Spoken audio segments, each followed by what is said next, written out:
Good evening. I'm going to read to you from a famous American novel, The Adventures of Huckleberry Finn by Mr. Mark Twain this evening.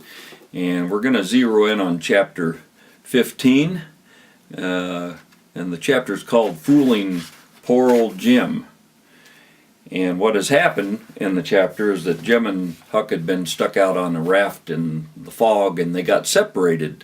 Huck was in the canoe due to circumstances beyond his control, and Jim was on the raft and he couldn't see your hand in front of your face in the fog, and they kept calling to each other, and Jim was afraid that Huck had been lost forever.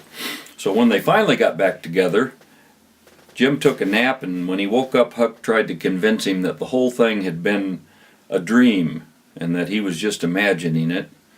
And we're going to start with a sentence where they both, well, Jim in particular, starts to figure out that maybe it wasn't a dream and that he wasn't too pleased with the fact that Huck had been fooling him.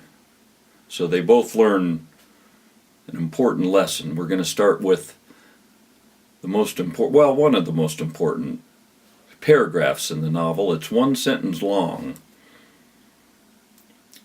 It had clouded up pretty dark just after I got onto the raft, but was clearing up again now.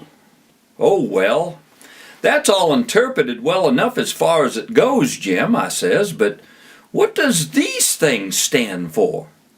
It was the leaves and rubbish on the raft and the smashed oar.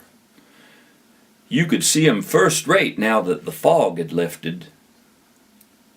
Jim looked at the trash, and then he looked at me, and back at the trash again.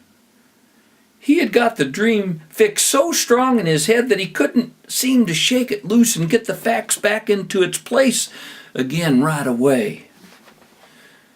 But when he did get the thing straightened out around, he looked at me steady without ever smiling, and he says, "What do they stand for? I's going to tell you. When I got all wore out with work and with the calling for you and went to sleep, my heart was most broke because you was lost and I didn't care no more what became of me in this here raft.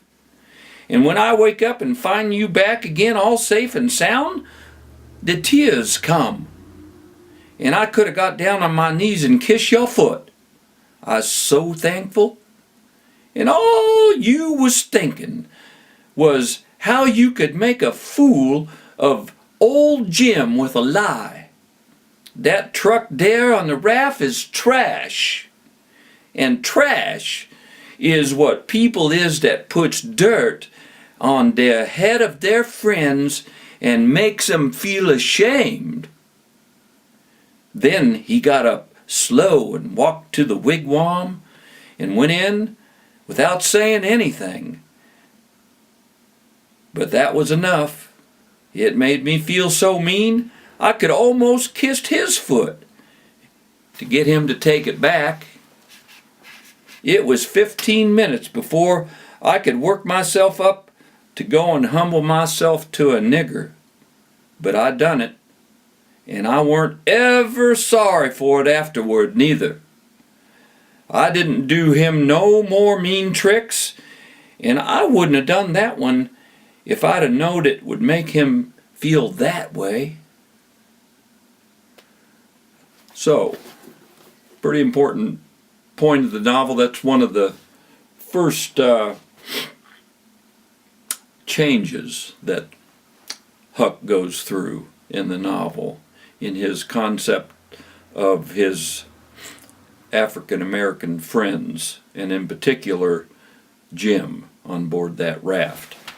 Thanks for listening.